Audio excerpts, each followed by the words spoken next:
Salima a 34 ans. Comme près d'1 million de Français, elle est non-voyante. Pourtant, elle navigue sur Internet. Son logiciel de restitution vocale et son clavier en braille lui ont coûté 10 000 €. Ainsi équipée, elle peut lire la presse en ligne, acheter un billet de train ou encore faire son shopping. Ça me permet de faire mes courses en toute autonomie, donc sans recourir à l'aide d'une tierce personne, sans mobiliser quelqu'un pour m'accompagner dans les magasins, dans les rayons, m'aider à trouver les produits, etc. Un gain d'énergie et d'autonomie, mais à condition de pouvoir accéder au site en question. En France, depuis 2005, les sites publics ont l'obligation légale d'être accessibles aux handicapés.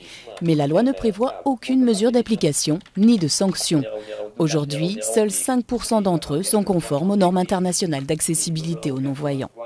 Les sites marchands, eux, n'ont aucune obligation. Les animations flash et autres technologies censées embellir un site le rendent en fait impraticable.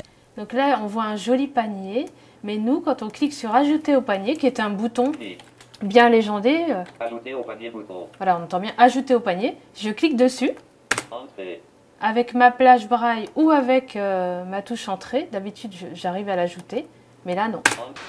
Seule une poignée de sites marchands sont totalement accessibles aux aveugles. C'est le cas de ce grand cybermarché français qui a intégré l'accessibilité dès la conception du site il y a 13 ans. L'architecture interne a été pensée en partie pour les non-voyants. On met par exemple sur certaines pages des balises invisibles pour les voyants et qui en fait vont être lues par les outils des non-voyants et qui vont leur permettre de dire voilà, là le début du produit il est à tel endroit, le paiement il est à tel endroit, mon problème de fidélité il est à tel endroit. Donc finalement c'est pas des efforts qui sont monstrueux, mais c'est passer du temps.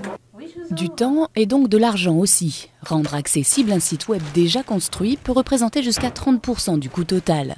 Mais pensé en amont, l'accessibilité coûte bien moins cher et permettrait de satisfaire enfin la forte demande.